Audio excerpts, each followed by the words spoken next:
Assalamualaikum warahmatullahi wabarakatuh. Sahabat kisah mistik, pernahkah kalian melihat patung kayu yang begitu indah, halus ukirannya, sempurna bentuknya, hingga terasa seperti bernyawa?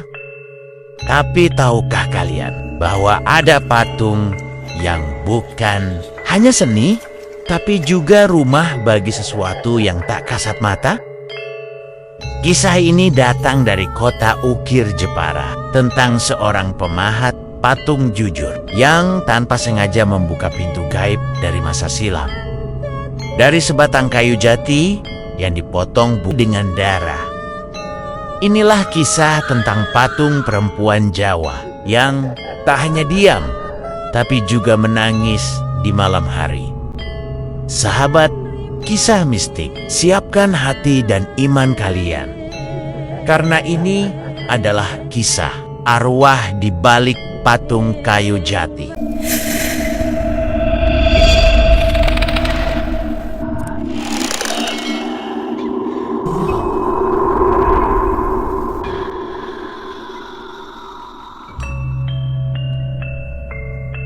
Langit Jepara sore itu kelabu.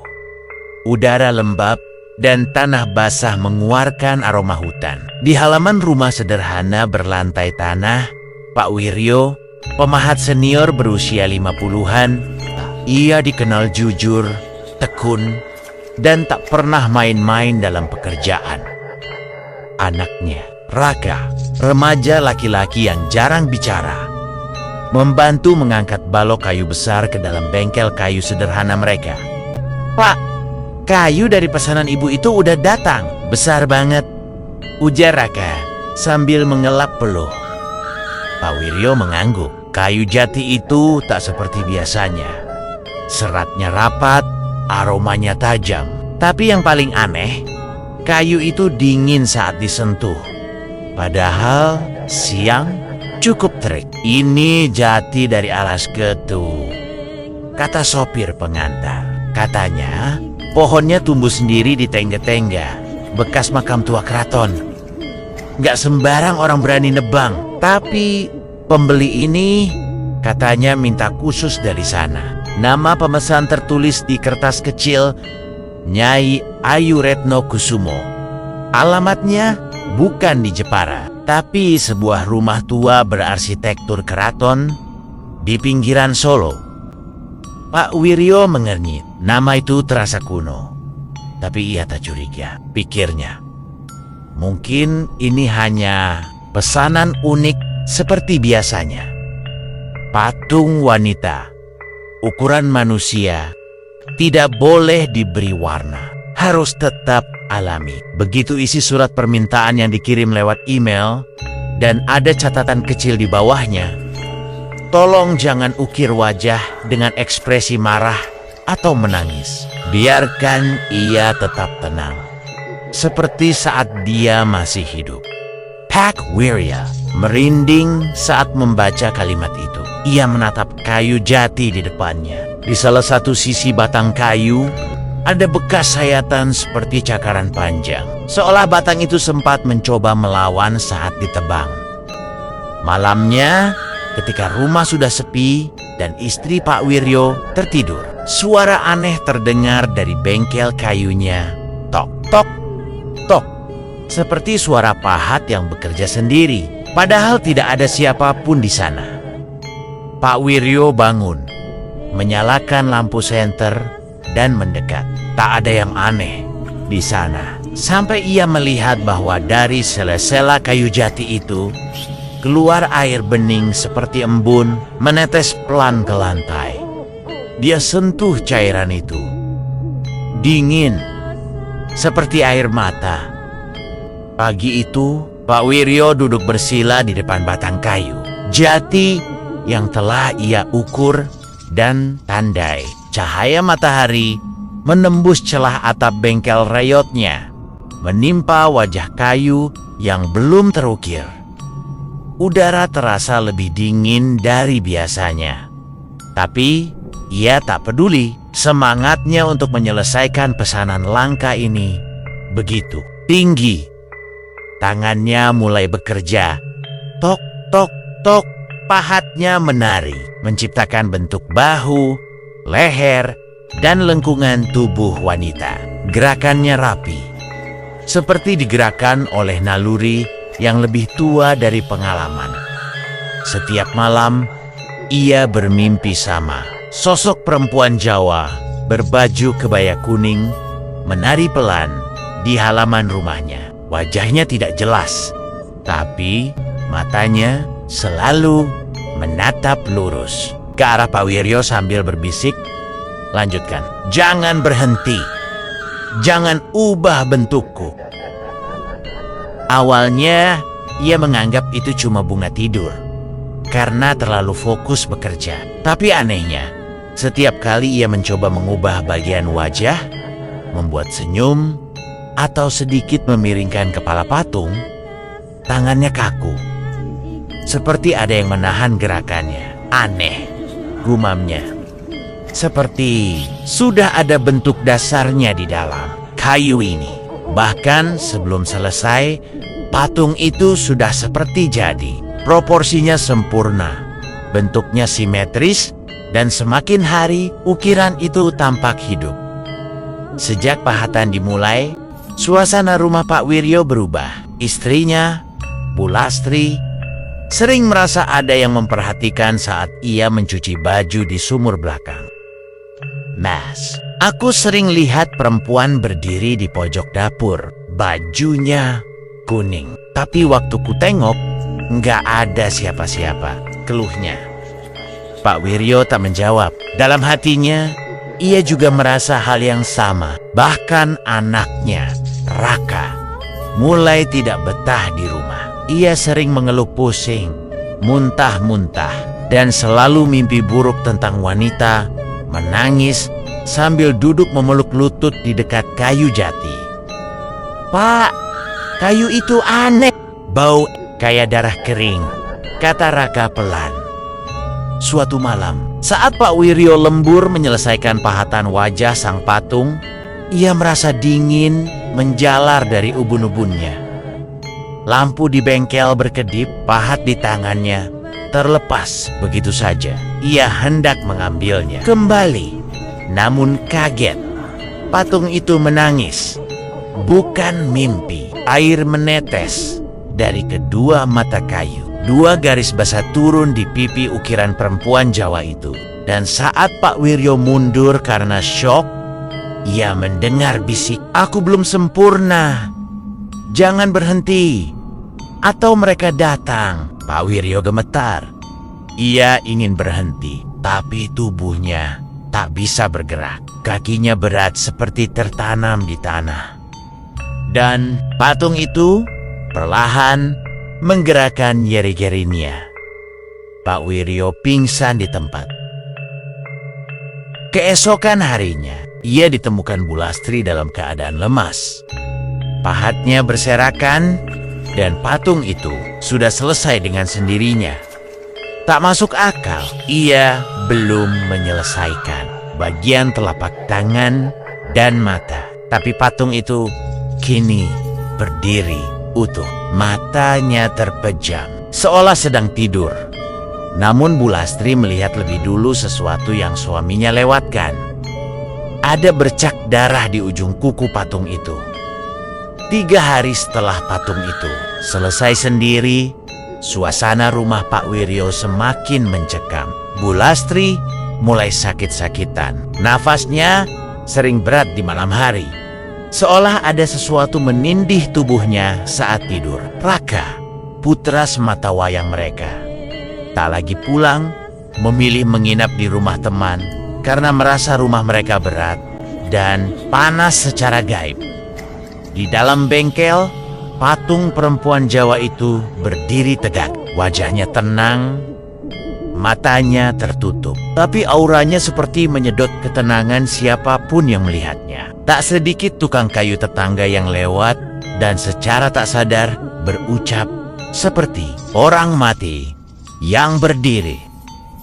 Pak Wiryo yang mulai sakit kepala dan susah tidur tetap bertahan. Sebagian karena tanggung jawab, sebagian karena rasa penasaran. tapi lebih banyak karena rasa takut.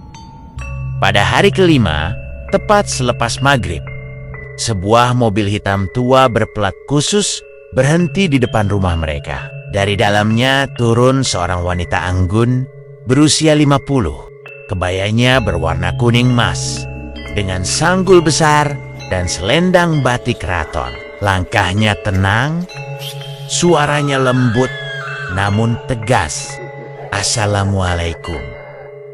Ini rumah Pak Wiryo.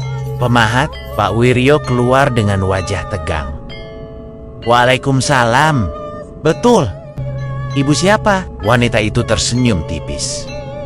Saya, Retno Kusumo, dari keluarga Keraton Surakarta. Saya yang memesan patung itu. Mata Pak Wiryo melebar. Ia menunduk sopan. Maaf Bu, patungnya sudah selesai. Tapi saya perlu bicara. Nyai. Retno mengangguk. Ia dipersilakan masuk ke ruang tamu. Namun sebelum duduk, matanya langsung mengarah ke dalam bengkel. Ia mengangguk pelan, seolah memeriksa. Bagus, sudah kembali seperti dulu. Kalimat itu aneh. Kembali?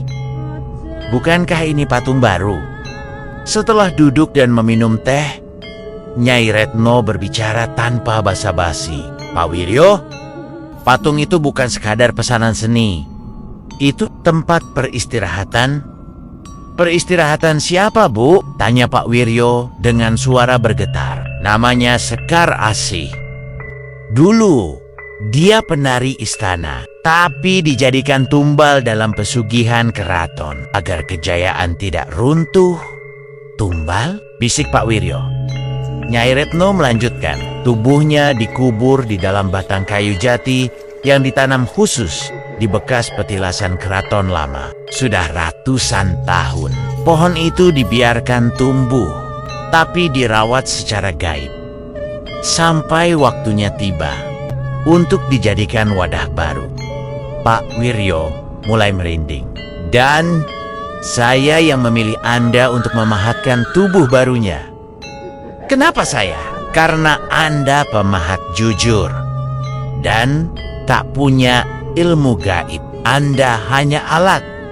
Dia yang memilih siapa tangannya. Pak Wiryo ingin menolak, tapi Nyai Retno menyodorkan bungkusan kain beludru hitam. Isinya emas perhiasan dan selembar kain kuning bertulisan huruf Arab pegon, penuh dengan rajah-rajah. Terima ini sebagai syarat selesainya pesugihan. Pak Wiryo menolak mentah-mentah. Tapi saat hendak berbicara, lampu di ruang tamu mati seketika. Bau kemenyan memenuhi ruangan. Dan di balik dinding kayu bengkel terdengar suara tawa perempuan. Lirih, menyeramkan.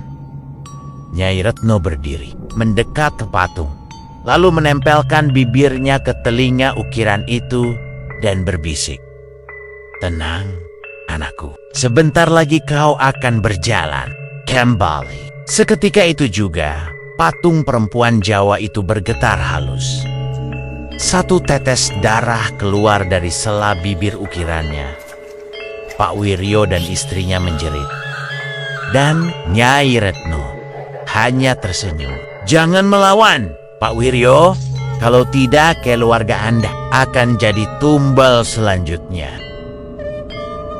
Setelah kedatangan Nyai Retno, suasana rumah Pak Wiryo berubah drastis. Udara menjadi lebih dingin dari biasanya, bahkan saat siang hari. Waktu maghrib selalu diselimuti bisikan lirih, seolah ada orang mengaji dengan suara terbalik. Lampion rumah sering padam secara tiba-tiba, dan aroma kemenyan meruap dari bengkel. Padahal tak ada yang membakarnya. Patung wanita Jawa itu kini berdiri di pojok bengkel, ditutup selendang kuning emas yang ditinggalkan Nyai Retno. Tapi seolah selendang itu tak cukup untuk menyembunyikan aura mengerikannya. Bahkan saat ditutupi, mata patung itu perlahan terbuka sendiri saat malam tiba. Pak Wiryo hampir tak tidur selama 2 malam berturut-turut. Matanya cekung. Ia mulai bicara sendiri. Istrinya, Bu Lastri, ketakutan karena mendapati suaminya berdiri di depan patung sambil memahat bagian yang sudah jadi, seolah tubuhnya dikendalikan. "Mas, ngapain jam segini?" "Dia belum sempurna, Las." Dia bilang, "Masih ada yang harus diperbaiki." "Siapa?" "Jia." "Mas Sekar." Mendengar nama itu, Bu Lastri langsung pucat. Ia tahu nama itu tak pernah disebut oleh siapapun di rumah. Malam itu, malam Jumat Kliwon, jam menunjukkan pukul 1 dini hari. Raka, anak mereka, akhirnya pulang setelah berminggu-minggu menginap di luar. Ia ingin menjenguk ibunya yang katanya semakin kurus dan lemah.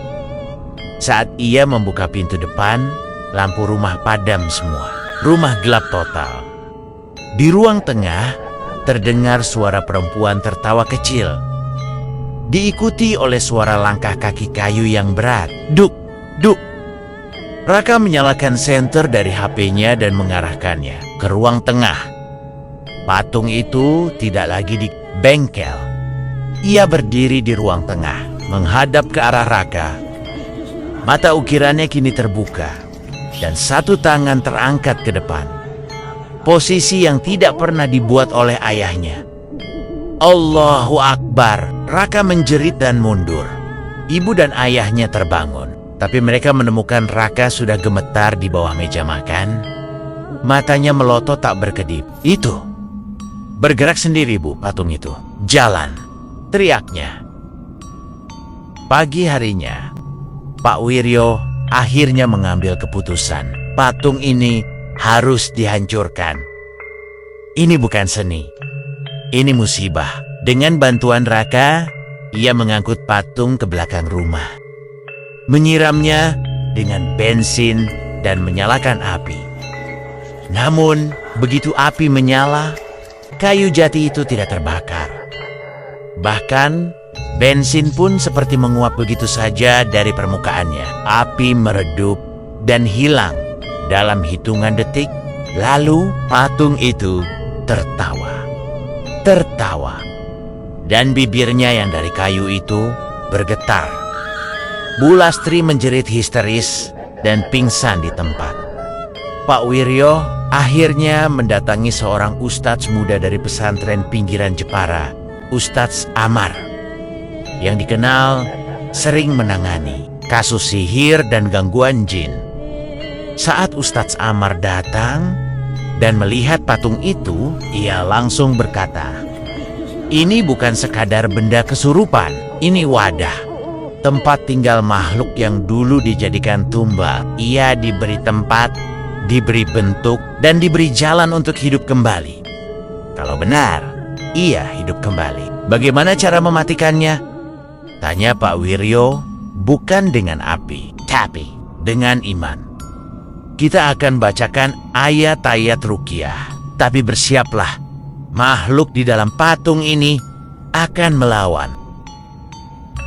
Pagi Sabtu itu, suasana rumah Pak Wiryo dipenuhi aroma kayu tua, dupa sisa pesugihan, dan kecemasan yang menebal. Ustadz Amar datang ditemani 2 santri mudanya. Di tangan mereka, kitab kecil dan sebotol air ruqyah dari sumur pesantren yang telah dibacakan ayat-ayat Al-Quran.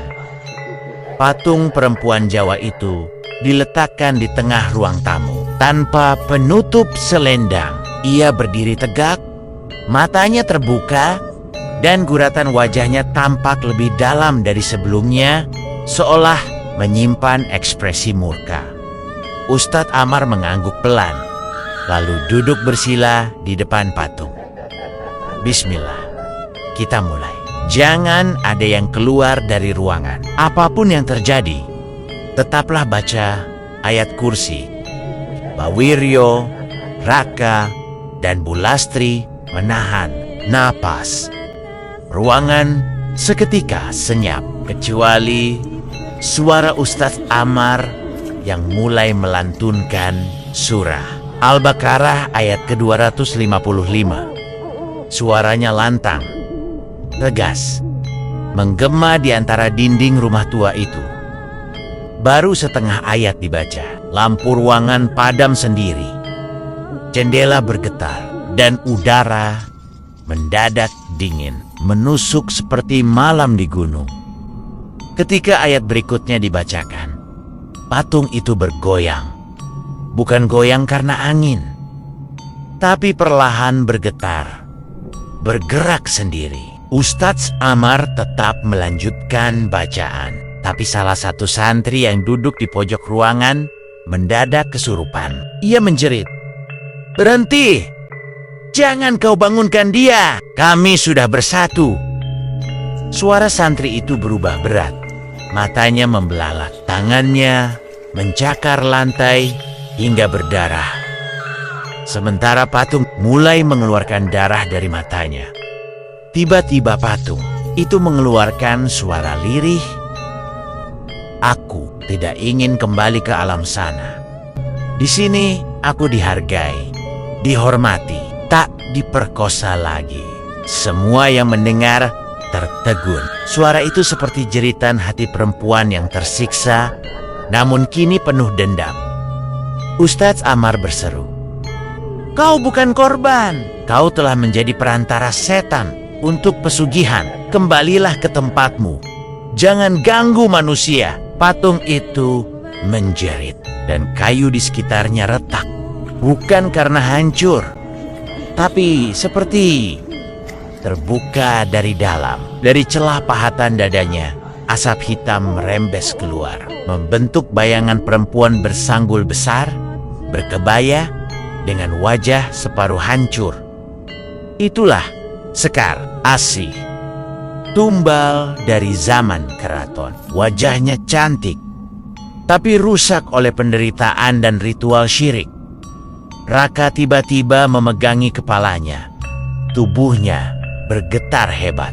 "Bapak, dia masuk ke aku.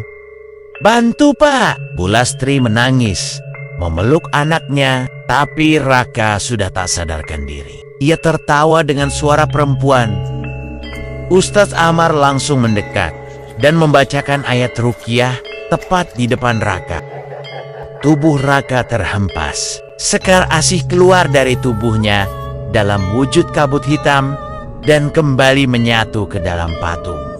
Ustadz Amar mengambil air ruqyah dan menyiramkan ke seluruh permukaan patung yang langsung bergetar hebat, seperti benda hidup yang tersiram air mendidih. "Allahu Akbar!" teriak semua orang bersamaan. Dalam hitungan detik, patung itu retak sendiri dari dalam. Kayunya terbelah perlahan, dan dari dalamnya jatuh tengkorak wanita, tertutup selendang kuning tua. Basah oleh darah hitam, patung itu akhirnya hancur sendiri, menjadi abu. Tapi sebelum hilang, semua yang ada di ruangan mendengar suara lirih, "Terima kasih telah membebaskanku." Tak lama kemudian, suasana kembali normal. Udara tak lagi pengap. Cahaya matahari pagi masuk dari celah dinding. Ustadz Amar menghela napas. Ia bukan lagi menjadi alat pesugihan. Arwahnya telah kembali. Tapi pohon jati dari alas ketuk itu pasti masih menyimpan arwah lainnya. Pak Wiryo menangis dalam diam. Ia menatap abu patung di lantai. Tangannya gemetar. "Saya hanya ingin berkarya, bukan mengukir kuburan." Beberapa hari setelah kejadian ruqyah, rumah Pak Wiryo perlahan kembali tenang. Tidak ada lagi suara ketukan gaib, tawa lirih perempuan, atau patung yang bergerak sendiri. Namun ketenangan itu tak berlangsung lama. Suatu malam, Pak Wiryo mendapat pesan WhatsApp dari nomor tak dikenal. Isinya singkat. Patung hanya satu dari banyak yang tertanam. Kalau tak ingin terulang, cari asalnya di alas ketuk. Pesan itu hilang begitu saja, Setelah dibaca, tak ada nama, tak bisa dibalas. Dan anehnya, besok paginya di depan rumahnya telah terparkir mobil hitam yang sama. Mobil milik Nyai Retno, tapi kosong. Tak ada orang di dalamnya. Kunci tergantung di kaca spion. Sebuah pesan tertempel di kaca depan. Bawalah mobil ini. Alam akan menuntunmu. Kebenaran harus kau lihat sendiri. Bersama Ustaz Amar dan Raka, Pak Wiryo memutuskan berangkat ke Alas Ketu, sebuah hutan tua yang dulunya menjadi bagian dari tanah keraton. Tempat itu dikenal wingit. Warga sekitar tak pernah berani menebang pohon di dalamnya, terutama satu pohon besar yang disebut Jati Singgasana. Pohon itu menjulang tinggi, batangnya sebesar pelukan 5 orang dewasa. Akar-akarnya menjalar keluar seperti tangan mencengkeram bumi. Kulit batangnya gelap, dan bila disentuh, terasa hangat. Bahkan saat udara dingin menusuk tulang itu, pohon asal kayu patung kemarin, bisik Ustadz Amar. Dan benar saja, di bawah pohon itu ada tumpukan kecil batu bata merah tua yang membentuk struktur makam. Tidak diberi nisan, hanya ditutupi daun kering dan kain putih yang sudah compang-camping. Saat Ustadz Amar membaca basmalah dan mendekat, mereka mencium bau amis seperti darah yang mengering. Bau itu keluar dari sela akar. Di dekat akar besar, mereka menggali pelan dengan tangan, dan di kedalaman tak lebih dari 1 meter, mereka menemukan sesuatu. Potongan rambut wanita panjang yang masih utuh, gelang keraton dari perak, dan sebuah keris kecil berlumur tanah dan darah segar yang belum mengering. Allahu Akbar, bisik Ustaz Amar. Ia membuka kitab saku dan membacakan doa panjang. Ini bukan makam biasa. Ini tempat menanam tumbal, dan bukan cuma satu. Pak Wiryo jatuh terduduk. Berarti masih ada patung lain? Masih ada roh lain? Ustadz Amar mengangguk. Selama pohon ini berdiri dan selama darah masih menetes dari ritual-ritual itu, akan selalu ada arwah yang bersemayam. Mereka tak semua ingin bebas. Beberapa sudah menjadi jin, menjadi bagian dari pesugihan.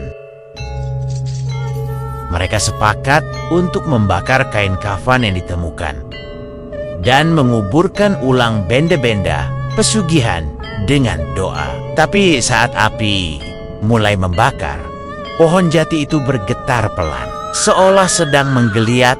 Daun-daunnya gugur sendiri tanpa angin.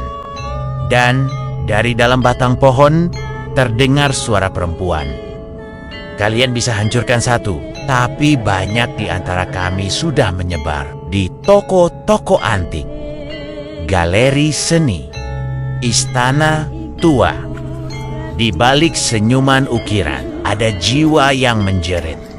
Semua yang hadir menggigil. Raka sampai terjatuh mundur. Sementara Ustaz Amar berkata tegas, jika ini tak dihentikan, akan lahir generasi baru yang tak lagi menyembah Allah, tapi menjadikan seni sebagai jalan kesyirikan. Mereka meninggalkan hutan dengan hati berat. Di dalam mobil, Pak Wiryo memandangi tangannya. Tangan yang pernah mengukir sesuatu yang ia kira seni, tapi ternyata wadah bagi setan. Saya harus berhenti memahat, atau saya akan jadi perantara. Mereka lagi. Ustadz Amar menepuk bahunya. Tidak, Pak Wiryo. Justru Anda harus tetap berkarya. Tapi untuk menebus, ukirlah kaligrafi. Ukirlah nama-nama Allah. Gunakan tangan Anda untuk dakwah, bukan lagi untuk wadah para arwah. Sebulan berlalu sejak peristiwa Rukiah dan penggalian di Alas Ketu. Pak Wiryo berhenti menerima pesanan patung sepenuhnya. Bengkelnya kini dipakai untuk membuat kaligrafi ukir, bingkai ayat-ayat suci, dan ornamen masjid. Tapi mimpi-mimpi buruk tak sepenuhnya pergi. Dalam tidurnya, ia kerap melihat patang-patang berdiri dalam ruangan gelap. Wajahnya semua menyerupai Sekar Asih. Tapi tiap patung menampilkan emosi berbeda. Marah, tertawa, menangis, bahkan menggoda. Mimpi itu membuatnya terbangun dengan keringat dingin. Sampai suatu hari, ia menerima kunjungan dari lelaki muda berjas, membawa kartu nama dan undangan. Galeri Langit Timur, pameran khusus, warisan ukiran Jawa Keraton. Kami ingin mengundang Bapak untuk menghadiri pameran seni antik minggu ini. Di kota, ada koleksi patung perempuan Jawa yang sangat mirip dengan karya Bapak. Kami pikir Anda akan tertarik. Pak Wiryo tak ingin datang, tapi Ustadz Amar mendorongnya untuk hadir. Itu bukan kebetulan. Kita perlu tahu siapa yang masih menyimpan mereka. Pameran berlangsung di gedung berlantai 3 di pusat kota Solo. Arsitekturnya modern, tapi dekorasinya penuh sentuhan keraton. Ada ukiran tua, lukisan batik, topeng kayu, hingga patung-patung dari kayu jati dan mahoni yang diambil dari rumah-rumah tua.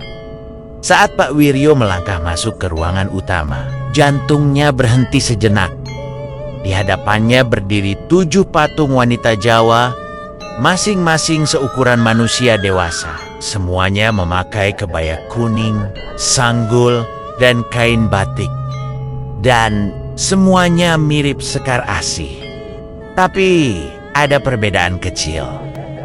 Satu matanya juling, satu tersenyum miring, satu tertunduk lesu, satu memeluk perut seperti hamil. Mereka bukan hasil tangan saya, tapi semua punya aura yang sama. Pak Wiryo mendekat dan menyentuh salah satu patung. Seketika, tangannya berdenyut panas dan dalam benaknya terdengar suara. "Tolong aku." Aku belum selesai. Ia mundur. Tubuhnya gemetar. Ini mereka semua wadah arwah. Semua hasil pesugihan seperti Sekar Asih. Tak lama, muncul seorang pria tinggi berjas putih gading. Umurnya sekitar 60-an. Kulitnya pucat dan matanya seperti tidak berkedip. "Saya pemilik galeri ini. Nama saya Sasangka Adiguna, keturunan bangsawan Mataram. Senang Anda datang."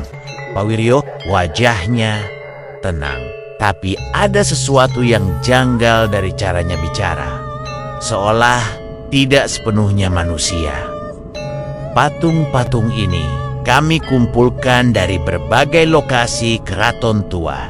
Beberapa dari pohon jati tertentu yang tak bisa ditebang sembarangan. Anda tahu maksud saya kan? Pak Wiryo hanya bisa menunduk. Kami tak mengganggu siapa-siapa. Kami hanya menyimpan sejarah. Dan sebagian sejarah lebih nyaman disertai roh penunggu. Ustadz Amar yang diam sejak tadi akhirnya angkat bicara. "Bapak memelihara jin dalam bentuk karya seni. Itu jebakan bagi banyak orang." Sasangka tertawa pelan. "Syirik kalau mereka tidak merugikan, tidak minta darah, tidak menyakiti. Apa itu tetap syirik? Jin tak pernah tidak menuntut. Hari ini mungkin tidak, tapi suatu hari mereka akan meminta nyawa." Sasangka mendekat ke arah Pak Wiryo dan berbisik, "Anda hanya ukir satu, tapi lihat sekarang. Karya Anda menginspirasi kebangkitan kembali para wanita keraton yang dilupakan. Saya butuh tangan Anda lagi untuk ukiran yang terakhir, yang paling sempurna." Pak Wiryo melangkah mundur wajahnya tegang. Saya tidak akan pernah membuat patung lagi. Kalau begitu, saya akan cari tangan lain. Tapi Anda sudah dipilih. Sekali Anda ukir mereka, mereka akan selalu kembali. Pak Wiryo dan Ustadz Amar pulang dengan hati berat. Tapi malam itu, saat mereka hendak istirahat, mereka menerima paket kecil di depan rumah. Isinya sebuah pahat kayu tua milik Pak Wiryo yang hilang, selembar kain kuning, dan catatan. Ukiran terakhir akan dimulai. Kita tunggu di bawah tanah. Jangan terlambat, karena nyawa sudah ditulis di kayu. Malam semakin dalam. Di rumah tua Pak Wiryo, suasana kembali mencekam. Setelah menerima paket berisi pahat kayu, kain kuning, dan surat ancaman dari Sasangka Adiguna, pikiran Pak Wiryo tak lagi tenang. Ukiran terakhir akan dimulai. Kita tunggu di bawah tanah. Kata-kata itu seperti kutukan, menyusup dalam mimpi, dalam langkah, bahkan dalam detak jantung. Ia merasa dipanggil, tapi bukan oleh manusia, melainkan oleh sesuatu yang pernah ia bangunkan dengan tangannya sendiri. Beberapa hari berikutnya, Raka mulai berubah. Ia menjadi pendiam, matanya sering kosong menatap keluar jendela, dan ia berbicara sendiri saat malam. Bulastri pun kembali merasakan gangguan. Suara langkah kayu di lantai rumah, pintu yang terbuka sendiri, dan sesekali suara perempuan bernyanyi Jawa kuno terdengar dari ruang belakang. Hingga suatu malam, Raka tiba-tiba kerasukan. Tubuhnya kaku, matanya merah. Ia duduk bersila di tengah ruang tamu sambil berkata dengan suara perempuan, "Kalau tak ingin anakmu jadi ukiran berikutnya, selesaikan pahatan terakhir di tanah tempat sekar, dibantai, dan jangan bawa ustaz kalian itu. Ini antara tangan dan kayu, antara dosa dan warisan, tanpa memberitahu siapapun." Pak Wiryo pergi malam itu juga. Ia menyusuri petunjuk samar yang tertulis di balik kain kuning, gubuk bawah tanah di belakang pendopo lawas. Ia menyelinap lewat jalan kecil, mengikuti bayangan, hingga sampai ke sebuah bangunan terbengkalai di kompleks keraton tua yang tak terjamah publik. Di belakangnya tersembunyi sebuah pintu kecil dari kayu jati yang separuh lapuk. Ia mendorong pintu itu. Tangga menurun tajam menyambutnya. Udara di dalam pengap dan bau kemenyan yang sangat tebal menusuk hidung. Di dalam ruang bawah tanah itu tergelar kain putih panjang. Di atasnya terbaring batang kayu jati basah, segar, seolah baru ditebang. Tapi dari batang kayu itu menetes darah. Di sekeliling ruangan berdiri 7 patung perempuan Jawa dari galeri tadi. Mereka seolah mengawasi. Mata-mata kayu itu terbuka, hidup, dan di ujung ruangan berdiri Sasangka Adiguna, mengenakan pakaian Jawa lengkap dengan belangkon dan kalung logam keraton. "Selamat datang, pemahat terakhir. Saya tidak akan mengukir lagi," seru Pak Wiryo. Sasangka hanya tersenyum. "Kau tidak akan bisa menolak. Karena darahmu sudah menyatu dalam ukiran pertama. Kau bukan lagi hanya pemahat. Kau penyambung arwah." Seketika itu juga, tubuh Pak Wiryo lumpuh. Tangannya bergerak sendiri. Pahat di sakunya melompat ke telapak tangannya. Ia terduduk di depan batang kayu dan mulai mengukir tanpa kendali. Saat pahatan pertama tercipta, Pak Wiryo mengalami trans. Ia melihat para wanita keraton diperkosa, dikubur hidap-hidap dalam pohon, dijadikan tumbal kekuasaan, lalu dikurung dalam bentuk seni. Topeng, patung, relief. Mereka menangis, tapi tak bisa mati. Jiwa mereka disegel dalam kayu jati, dipelihara dengan darah setiap malam Jumat Kliwon, dan setiap pahatan menghidupkan kembali satu arwah. Pak Wiryo berteriak dari dalam jiwanya, "Allah, ampuni aku!" Tubuhnya menolak, tapi tangannya terus mengukir. Tiba-tiba, suara lantunan ayat suci terdengar dari luar ruang bawah tanah. Al-Baqarah ayat 286. Seru seseorang. Pintu ruangan mendobrak. Ustadz Sa'amar datang bersama 4 santri. Pak Wiryo, lawan, baca ayat itu bersama saya. Pak Wiryo mengangkat wajahnya. Matanya basah. Ia berusaha mengeja ayat itu. La yukallifulahu nafsan illa wus'aha. Tangan yang memahat tiba-tiba berhenti. Pahat terlepas. Batang kayu itu terbelah sendiri dari dalam. Dan dari sana keluar wajah perempuan tua, rusak, penuh dendam. "Kalian memutus warisan kami," jerit makhluk itu. Tapi Ustadz Amar melanjutkan ruqyah keras-keras. Dan makhluk itu menyala, lalu hancur jadi asap hitam, menghilang ke langit-langit gua. Sasangka Adiguna berteriak. Tubuhnya meleleh seperti lilin. Ia tak lagi manusia, melainkan penampakan gaib yang menggunakan jasad bangsawan sebagai inangnya. Semua patung retak, pecah, dan lenyap. Pak Wiryo jatuh pingsan. Tapi sebelum ia kehilangan kesadaran, ia mendengar satu bisikan lirih dari balik dinding kayu jati. "Kini kami bisa tidur."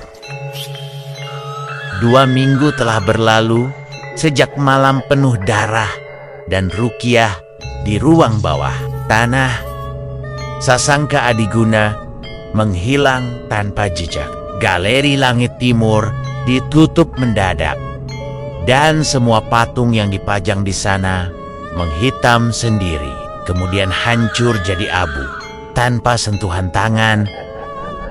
Banyak media lokal menulisnya sebagai kebakaran misterius akibat reaksi kimia kayu tua. Namun, hanya segelintir yang tahu, yang terbakar bukan kayu, tapi wadah arwah pesugihan yang akhirnya dibebaskan. Pak Wiryo kini tinggal di rumah kecil yang lebih sederhana, tak jauh dari pesantren tempat Ustadz Amar mengajar. Ia berhenti total dari dunia seni patung.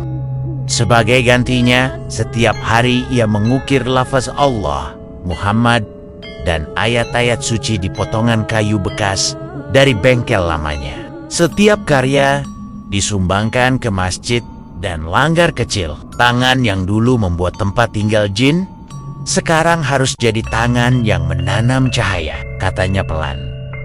Ia tak lagi mencari uang dari ukiran, tapi justru pesanan datang tanpa henti. Para santri dan jamaah berlomba memesan ukiran kaligrafi, bukan karena bentuknya indah, tapi karena mereka percaya ada taubat di balik setiap goresannya. Raka, anak semata wayangnya, memilih nyantri penuh di bawah bimbingan Ustadz Amar. Ia pernah menjadi pintu masuk gangguan, maka kini ia ingin menjadi penjaga pintu cahaya. Ia mulai belajar bahasa Arab, membaca kitab kuning, dan bahkan bercita-cita jadi ahli ruqyah seperti gurunya. Sementara Bulastri yang pernah kerasukan dan pingsan berkali-kali, kini menjadi pengurus musola kecil. Ia lebih banyak berzikir, memasak untuk santri, dan tak pernah absen dari jamaah salat malam. "Kami dulu dihantui karena rumah ini kosong dari zikir," ucapnya. "Sekarang biar rumah ini kecil, asal isinya tak pernah sepi dari asma Allah." Satu sore, Ustadz Amar datang membawa map berisi foto-foto dari koleksi museum dan galeri lain. Semua patung perempuan Jawa, ukiran keris, dan topeng dari zaman kolonial.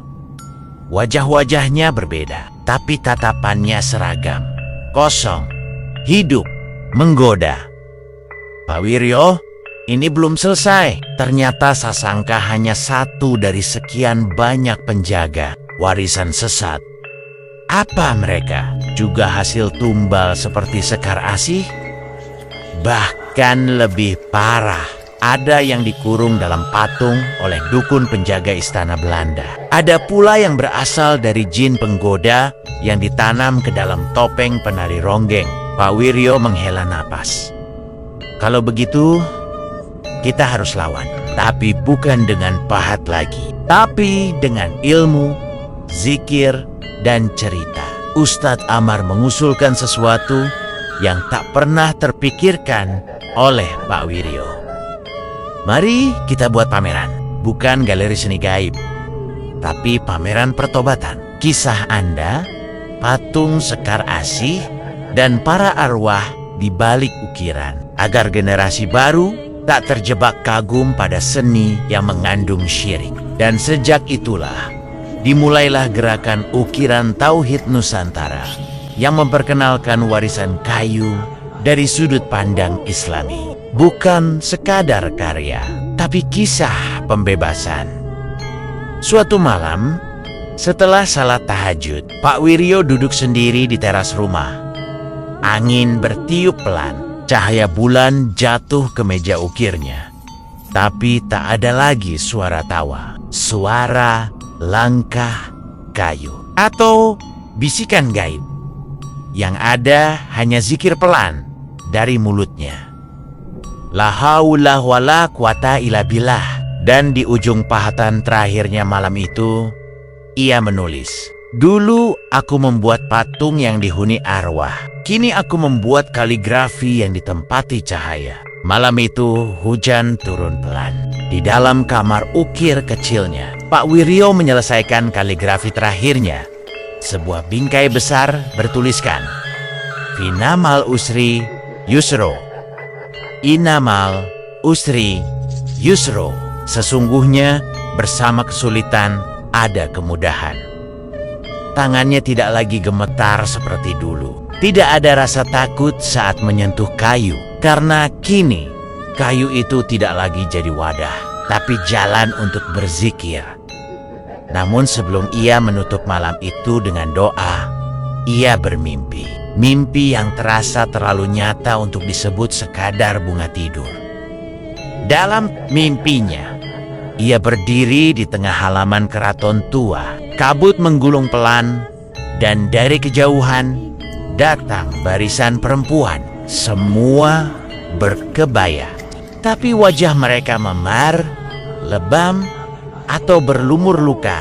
Di depan barisan itu berdiri seorang perempuan anggun dengan sorot mata teduh. Tak lagi penuh dendam, Sekar Asih. "Pak Wiryo, terima kasih telah membebaskan kami." Pak Wiryo menunduk. "Saya yang seharusnya minta maaf karena tangan saya pernah menjadi pintu bagi kalian untuk kembali." Sekar tersenyum. "Kami tak ingin kembali. Kami hanya ingin didengar. Kami para perempuan yang dilupakan sejarah, disembunyikan di balik tembok keraton, dijadikan tumbal, budak, hiasan, dan akhirnya dikubur di dalam seni." Ia menengok ke belakang. Semua perempuan itu menunduk. "Tapi kalian telah menyuarakan kami, dan itu sudah cukup." Sebelum pergi, Sekar Asih berbisik, "Jika suatu hari ada tangan lain mencoba membangkitkan kami lagi, ceritakan kisah ini, agar tak ada lagi yang memuja ukiran, tapi melupakan ruh." Pagi harinya, Pak Wiryo terbangun dengan air mata yang mengering di pipinya. Ia merasa ringan, seperti diangkat dari beban bertahun-tahun. Setahun kemudian, pameran ukiran Tauhid Nusantara dibuka di sebuah pesantren seni di Solo. Bukan berisi patung, bukan topeng, tapi kaligrafi, puisi, dan dokumentasi tentang kesyirikan dalam seni yang tersembunyi. Salah satu ruang pamer diberi nama Galeri Parempiuen-Parempiuen, terlupakan di dalamnya. Tergantung lembaran kisah Sekar Asih dan ukiran jati yang dulu menjadi penjaranya.